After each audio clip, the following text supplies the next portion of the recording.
All right, it's about that time here on Weekend Express where we take a look at the news in our local dailies, the headlines. And I'll start with our very own, that is The Standard. And the headline there is the handshake in limbo. There we can see a picture of the handshake plus a few leaders talking about it. For the Saturday Nation, the headline there is what Kenyans fear and value the most. What Kenyans fear and value the most. And of course, the Star, the headline is Raila Confidence says it's right to deport Miguna. And of course, I'll start with our very own The Standard. And joining me in studio just to help me dissect some of these issues is Joe Halende, who is a lawyer. Thank you very much. Good to see you. Thank you. Now, I'll start, of course, with the handshake in limbo, anxiety, a month down the line. Not only just the leaders, even Kenyans are wondering what is the fruit of this, handshake. Yeah, it was a matter of time before people started asking such questions. But I think we are being anxious as a country. But in time, everything will roll out. What I think that is going to happen is that we are going to see things starting piling up from the opposition side. And since, as a country, we have this culture of doing politics from January to January, the 2022 question will come in and confuse everything. Then we will lose it. So we will forget about the handshake eventually. Eventually we are going to forget about the handshake, and all directions will be pointing to 2022 race. Okay, of course, the handshake cracks were exposed during the Miguna, standoff. Yes. People expected that, Raila Odinga being there, he was going to help Miguna, but that wasn't the case. So does that mean that the handshake really didn't have any impact, just a handshake, a normal handshake? You see, the Miguna's case does not need rocket science to understand it. Actually, it was not about an issue to do with the law or courts or anything to do. It was just a political issue, which I think personally should have been sorted during the handshake period. It should have been? Yeah. It should have been sorted during that period. But since it has not been sorted, those are the issues now that are making us to question the issue of the handshake. Yeah, and you say Kenyans are anxious, but then, of course, when you expect something and then it doesn't happen, it's only normal that you start questioning it. But of course, I want us to go to page 2 now. And the headline there is students set to get birth certificates in 30 minutes.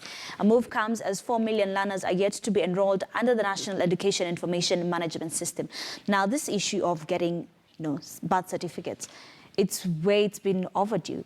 I mean, it should be easy to get birth certificates. Why now? Yeah, some of the systems, some of the systems that we have in this country on to acquiring these critical documents have that bureaucratic tendency of delay.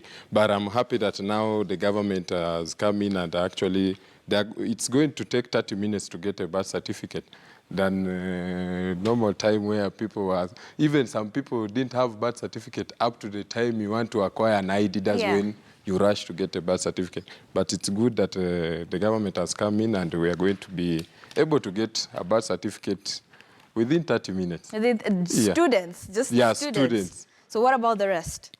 I think through that process, slowly we'll get there. We'll get there. But how long will it take? That's the other question. All right, so I want us to go to page 5. This story has been causing quite the reaction. And can Nairobi finally get it right and ease traffic jam? Of course, that is the lane that is being introduced. It's starting with Thika Road. And what exactly do you think about this? Because we saw that story and we're seeing pedestrians, boda riders complaining that they should be included in this. One, do you think this is practical?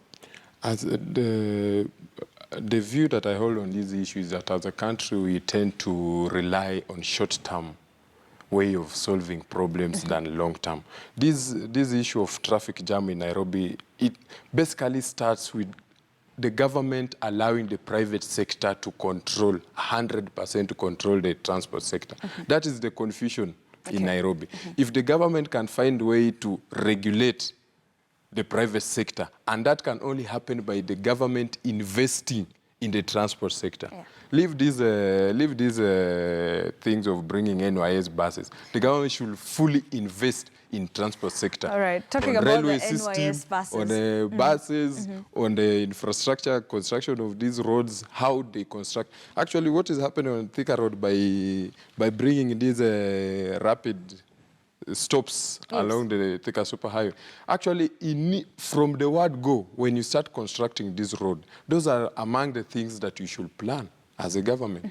Then, why is it that you are doing it now? Does it mean that it was not, it was not planned, it was not in the initial plans when they started constructing the Superhighway? So you of course, you say there's short-term and long-term. Yeah. What would be the ideal long-term way of solving this issue? Yes, that's the ideal long-term way of solving this issue is by government investing in transport sector. Okay. Yeah. All right. That's the only way it can regulate and be able to control the this sector that has been, that is under control of the private sector. Yeah. All right. I want us to go to page 9, and the Kenyan women top users of implant contraception. There we can see a few countries. Kenya leads with 18.1%, followed by Burkina Faso with 11.8%, and Malawi by 11.5%, then Zimbabwe 9.6%, and so on. The list is Niger with 1.7%. Now, of course, the issue of uptake of implants is much better in Eastern and South Africa. One, as a man, what are your thoughts on this? My thoughts on this is that what this tells us is that as a society, as a country, Kenya, we are embracing birth control measures. And our women, and actually not our women, it's because for our women to use these measures, it must have been a conversation between the two. Yes. So I think that as a society we have accepted this, and we are ready to take measures to control. Yeah. Let's not forget that a male contraceptive pill is on the works. Yes. I know I'm putting you on the spotlight, Yes.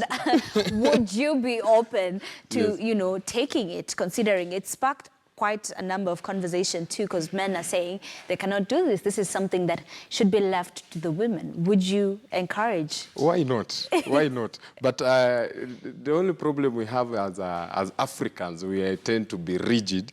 But with these statistics, you can see Kenyan men are becoming flexible. When it comes to the women? The whole society, as a country, we are being flexible, and we are ready to embrace this new technology, how to control such things. And actually, you can see that it's open, regardless to the age and marital status. Yes. Yeah. All right. But in certain areas, certain countries, this is a hot topic. You cannot touch it. You cannot. Yeah. Even in some communities, here in Kenya, because of tradition and cultural values. But of course, away from that. And again, also in terms of even religion. Yes. Yeah. Because I understand, because I'm a Catholic, and I understand Catholic have a strict observation to do with this thing. So it's a quite interesting debate, but I think we need to debate it. We need to allow this debate to go on and see the different views that Kenyans have on. So I guess we just have to wait and see if the pill one will be available. And when it comes to Kenya, what happens? Will the male species acquire it? I just want us to move on to the Saturday Nation, and the headline there is what Kenyans fear and value the most. What is the ideal life? Are Kenyans marrying early or delaying in tying the knot? How are their spending habits? What do they do in their free time? All the answers are, of course, inside. And I just want to sample just some of the results here.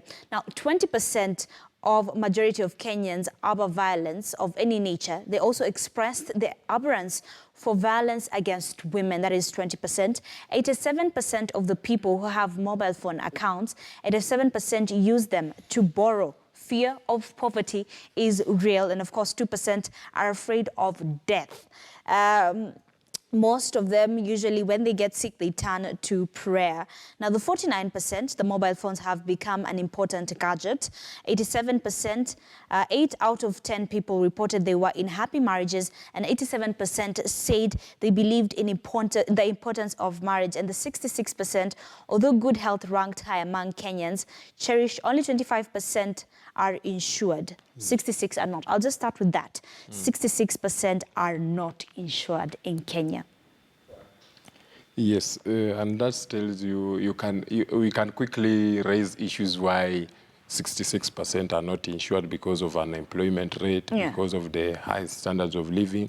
Those are the real reasons why 66% of Kenyans are not insured. Because the reason why these people are not insured, you can just cross-check to employment and unemployment rates, and you'll just see why they are not insured. Which are very high by there. But of course, the government has been, trying to give measures to help with medical treatment and all. But what more can they do?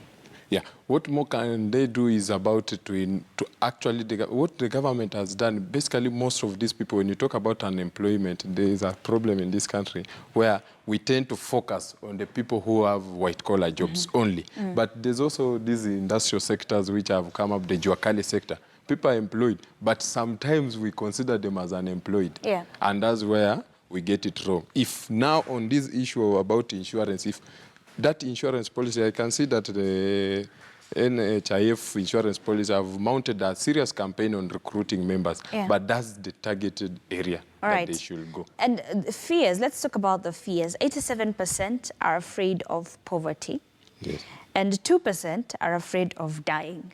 One, are you afraid of dying? Eventually, we will all die. But are you afraid of it? But I'm afraid of being poor. Everyone is afraid of being poor, by the way. It is not just you. Yeah.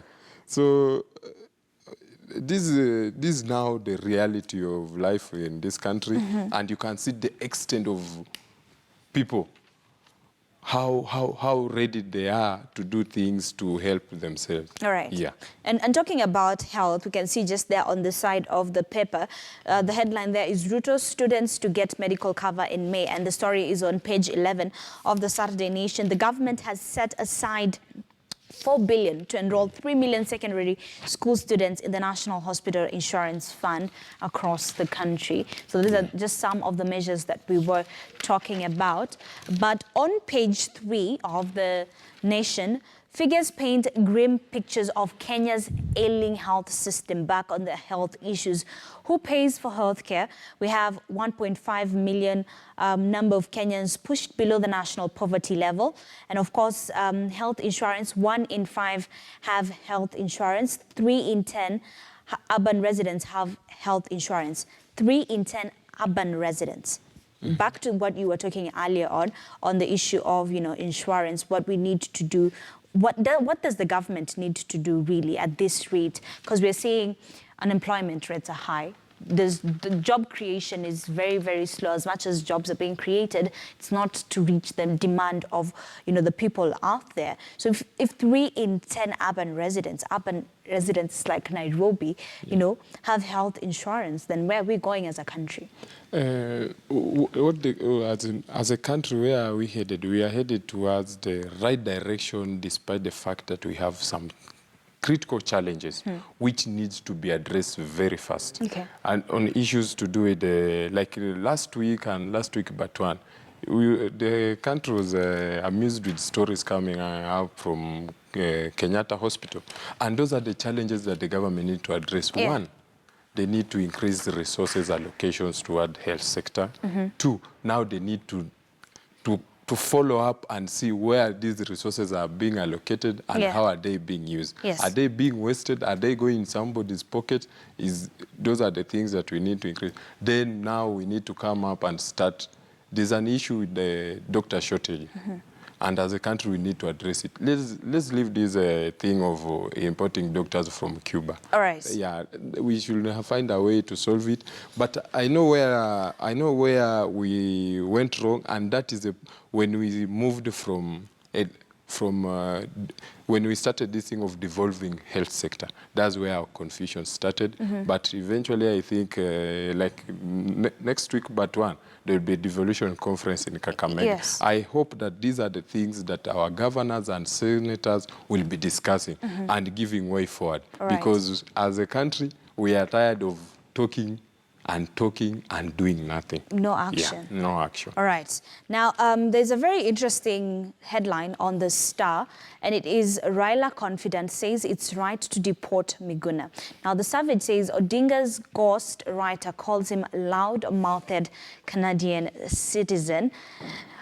You know, this issue of Miguna has been going on for 2 weeks now. Yeah. We're most likely not about to see the end of it anytime soon. But the fact that I think it all comes back to the handshake. Because on this other hand, we're saying Raila could not be able to, you know, serve Miguna in this situation. And now we're saying confident, saying it's right for him to be deported. One, you're a lawyer. Do you think it was right for him to get deported? One. One. Miguna knows why he was deported. Okay.